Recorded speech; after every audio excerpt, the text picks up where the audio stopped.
Hello बच्चों, welcome back.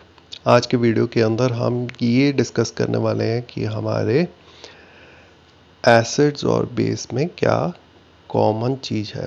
ठीक है, तो इसको समझने के लिए हमें एक्टिविटी 2.8 पर आना पड़ेगा। तो हम एक्टिविटी 2.8 को पहले समझ लेते हैं। स्टार्ट करते हैं हम एक्टिविटी 2.8 को। तो एक्टिविटी 2.8 को समझने के लिए हम पहले इसका जो सेटअप है उसको एक बार समझ लेते हैं। यहाँ पर हमने एक बीकर रखा हुआ है। बीकर के अंदर हमारा एक रबर कॉर्क है।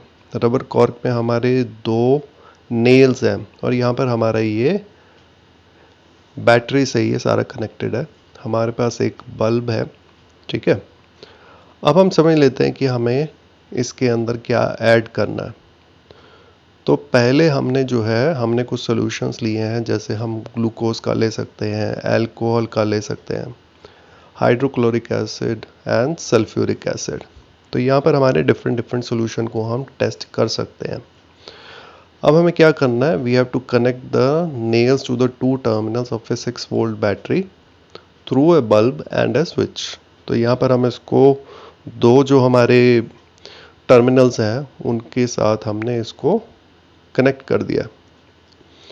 तो जब हम इसके अंदर ये लिक्विड डालते हैं तो आप देखेंगे कि इस पॉइंट पर कोई डायरेक्ट कांटेक्ट नहीं है एक्सेप्ट फॉर लिक्विड।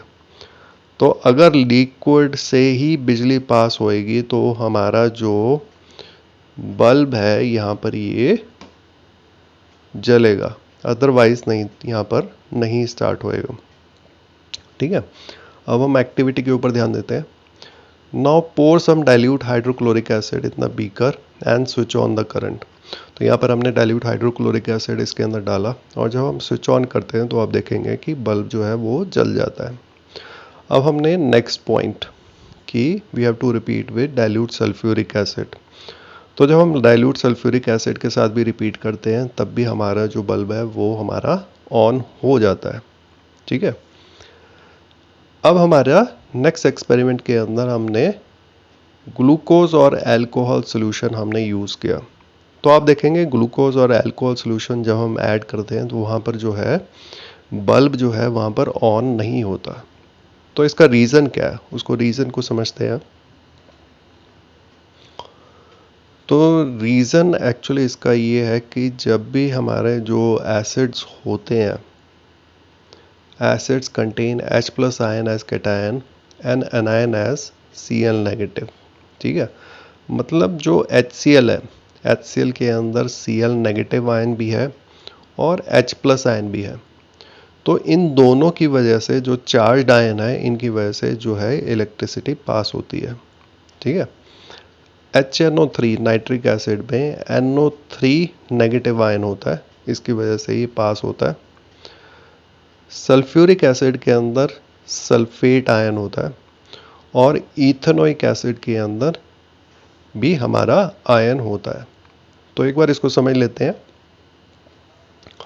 तो यहाँ पर जो है हमारा जो बल्ब है, bulb will start glowing in the case of acids. Glucose और अल्कोहल सॉल्यूशंस के अंदर वो इलेक्ट्रिसिटी कंडक्ट नहीं होती, वहाँ पर वो बल्ब नहीं होता।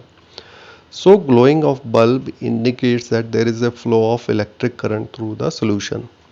तो बल्ब तभी हमारा ग्लो करेगा जब हमारा वहाँ से इलेक्ट्रिसिटी पास हो रही है थ्रू द सॉल्यूशन। ठीक है, तो एसिड्स के अंदर हमारे H प्लस आयन्स हैं, एनायंस भी हैं, इस वजह से आपका आयन की प्रेजेंस में आपका इलेक्ट्रिसिटी पास हो जाती है। ठीक है, दूसरी बात, यही एक्टिविटी हम एल्कलीज के साथ भी हम कर सकते हैं, sodium hydroxide, calcium hydroxide etcetera. तो हमारे जो sodium hydroxide, calcium hydroxide alkalis हैं, तो ये भी वाटर के साथ आयंस फॉर्म करते हैं। इस वजह से जो हमारे जो एल्कलीज होते हैं वो भी हमारा इलेक्ट्रिसिटी कंडक्ट करते हैं। तो ये हमारी एक प्रॉपर्टी है जो दोनों हमारे एसिड्स और बेसिस शेयर करते हैं। I hope this is clear to you. Thanks for watching my video. Thank you. Thank you once again.